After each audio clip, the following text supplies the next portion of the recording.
Friends, welcome to my channel Tunga Pakashale. Friends, ತಿಳಿ ಸಾಂಬಾರು ಪುಡಿ ಮಾಡೋದು ತೋರಿಸಿದೆ. ಈಗ ಅದೇ ತಿಳಿ ಸಾಂಬಾರು ಪುಡಿ ಯೂಸ್ ಮಾಡಿಬಿಟ್ಟು ತಿಳಿ ಸಾಂಬಾರು ಯಾವ ರೀತಿ ಮಾಡೋದು ಅಂತ ನೋಡೋಣ ಬನ್ನಿ. ಫ್ರೆಂಡ್ಸ್ ನೋಡಿ, ಒಂದು 3 ಟೊಮೊಟೊನ ಸಣ್ಣದಾಗಿ ಹಚ್ಚಿಟ್ಟಿದ್ದೀನಿ. ಇದು ನಾಟಿ ಟೊಮೊಟೊ.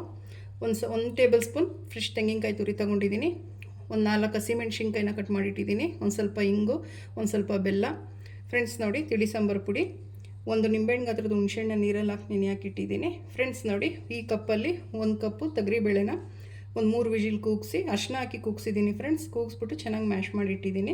ಒಂದು ಸ್ವಲ್ಪ ಕೊತ್ತಂಬರಿ ಸೊಪ್ಪು. ಇದು ಒಗ್ಗರಣೆಗೆ ಸಾಸಿವೆ, ಜೀರಿಗೆ, ಕರಿಬೇವಿನ ಸೊಪ್ಪು. ಈಗ ಹೇಗೆ ಮಾಡೋದು ಅಂತ ನೋಡೋಣ ಬನ್ನಿ. ಫ್ರೆಂಡ್ಸ್ ನೋಡಿ, ಒಂದು ಪಾತ್ರೆ ಬಿಸಿಗೆ ಇಟ್ಟಿದ್ದೀನಿ. ಒಂದು 2 ಟೇಬಲ್ ಸ್ಪೂನ್ ಎಣ್ಣೆ ಹಾಕ್ಕೊಳ್ಳಿ. ಸಾಕು, ಎಣ್ಣೆ ಬಿಸಿ ಆಗಲಿ. ಫ್ರೆಂಡ್ಸ್ ನೋಡಿ, ಎಣ್ಣೆ ಬಿಸಿಯಾಗಿದೆ. ಸಾಸಿವೆ, ಜೀರಿಗೆ ಹಾಕ್ಕೊಳ್ಳಿ.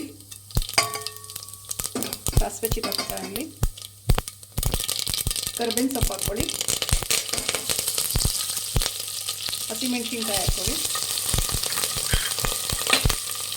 ಫ್ರೈ ಮಾಡಿ. ಫ್ರೆಂಡ್ಸ್ ನೋಡಿ, ಇವಾಗ ಟೊಮೊಟೊ ಹಚ್ಚಿದ್ವಲ್ಲ ಫ್ರೆಂಡ್ಸ್, ಸಣ್ಣದಾಗಿ ಹಚ್ಚಿರಬೇಕು ಟೊಮೊಟೊ ಹಾಕ್ಕೊಳ್ಳಿ. ಚೆನ್ನಾಗಿ ಫ್ರೈ ಮಾಡಿ. ಫ್ರೆಂಡ್ಸ್ ನೋಡಿ, ಒಂದು 1/4 ಟೀ ಸ್ಪೂನ್ ಅರಿಶಿನ ಹಾಕ್ಕೊಳ್ಳಿ. ಮಿಕ್ಸ್ ಮಾಡಿ ಚೆನ್ನಾಗಿ. ಫ್ರೆಂಡ್ಸ್ ನೋಡಿ, ರುಚಿಗೆ ತಕ್ಕಷ್ಟು ಉಪ್ಪು ಇವಾಗಲೇ ಹಾಕ್ಕೊಳ್ಳಿ. ಟೊಮೊಟೊನು ಚೆನ್ನಾಗಿ ಬೇಯುತ್ತೆ. ಮಿಕ್ಸ್ ಮಾಡಿ. ಫ್ರೆಂಡ್ಸ್ ನೋಡಿ, ಬೆಲ್ಲ ಹಾಕ್ಕೊಳ್ಳಿ. ಮಿಕ್ಸ್ ಮಾಡಿ. ಫ್ರೆಂಡ್ಸ್ ನೋಡಿ, ಟೊಮೊಟೊ ಎಲ್ಲ ಚೆನ್ನಾಗಿ ಬೆಂದಿದೆ. ಇವಾಗ ಹುಣಸೆಹಣ್ಣು ಹಾಕ್ಕೊಳ್ಳಿ. ಕಿವುಚ್ಬಿಟ್ಟು ಇಟ್ಕೊಂಡಿದ್ದೀನಿ. ಫ್ರೆಂಡ್ಸ್, ಹುಣಸೆ ಹುಳಿ ಹಾಕ್ಕೊಳ್ಳಿ. ಇದನ್ನು ಮಿಕ್ಸ್ ಮಾಡಿ ಚೆನ್ನಾಗಿ.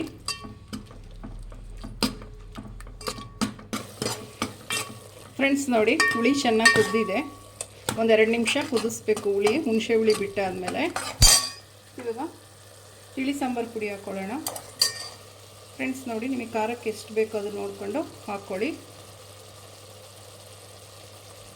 ನಾನು 1.5 ಟೇಬಲ್ ಸ್ಪೂನ್ ಹಾಕ್ಕೊತಾ ಇದ್ದೀನಿ. ಮಿಕ್ಸ್ ಮಾಡಿ ಇದು ಚೆನ್ನಾಗಿ.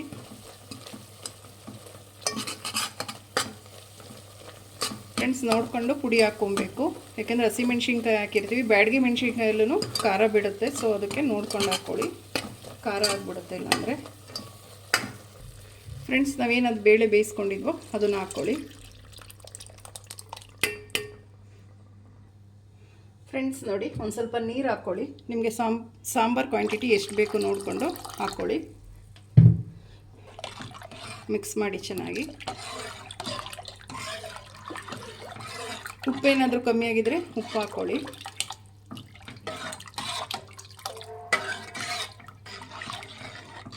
ಫ್ರೆಂಡ್ಸ್, ಇದು ಹೈ ಫ್ಲೇಮಲ್ಲಿ ಒಂದು 10 ನಿಮಿಷ ಚೆನ್ನಾಗಿ ಮಳ್ಳಿಸ್ಬೇಕು. ಫ್ರೆಂಡ್ಸ್,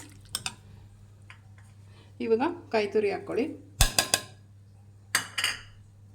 ಸಾಕು. ಒಂದು 10 ನಿಮಿಷ ಹೈ ಫ್ಲೇಮಲ್ಲಿ ಚೆನ್ನಾಗಿ ಮಳ್ಳಿಸ್ಬೇಕು. ಫ್ರೆಂಡ್ಸ್ ನೋಡಿ, ಚೆನ್ನಾಗಿ ಸಾಂಬಾರು 10 ನಿಮಿಷ ಮಳ್ಳಿದೆ. ಇವಾಗ ಒಂದು ಸ್ವಲ್ಪ ಹಿಂಗೆ ಹಾಕ್ಕೊಳ್ಳಿ. ಸಾಕು. ಈಗ ಲಾಸ್ಟಿಗೆ ಕೊತ್ತಂಬರಿ ಸೊಪ್ಪು ಹಾಕಿ.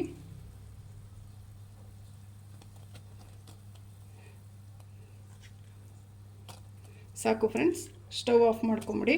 ಸಾಂಬಾರು ರೆಡಿ ಆಯಿತು. ಇವಾಗ ಸರ್ವ್ ಮಾಡ್ಕೊಳ್ಳೋಣ. ಫ್ರೆಂಡ್ಸ್ ನೋಡಿ, ತಿಳಿ ಸಾಂಬಾರು ಸರ್ವ್ ಮಾಡಿದ್ದೀನಿ. ಮದುವೆ ಮನೆ ಶೈಲಿಯ ತಿಳಿ ಸಾಂಬಾರು ತುಂಬಾ ರುಚಿಯಾಗಿರುತ್ತೆ. ನೀವು ನಿಮ್ಮ ಮನೇಲಿ ಮಾಡಿ ಹೇಗೆ ಬಂತು ಅಂತ ಹೇಳಿ. ಪ್ಲೀಸ್ ನಮ್ಮ ಚಾನಲ್ನ ಸಬ್ಸ್ಕ್ರೈಬ್ ಮಾಡಿ. ಪಕ್ಕದಲ್ಲೇ ಇರೋ ಬೆಲ್ಲೈಕನನ್ನು ಕ್ಲಿಕ್ ಮಾಡಿ. ನಾನು ಅದೇ ವಿಡಿಯೋ ಅಪ್ಲೋಡ್ ಮಾಡಿ ನೋಟಿಫಿಕೇಷನ್ ಬರುತ್ತೆ. Thank you for watching. ಮುಂದಿನ ವಿಡಿಯೋದಲ್ಲಿ ಭೇಟಿಯಾಗೋಣ. ನಮಸ್ಕಾರ.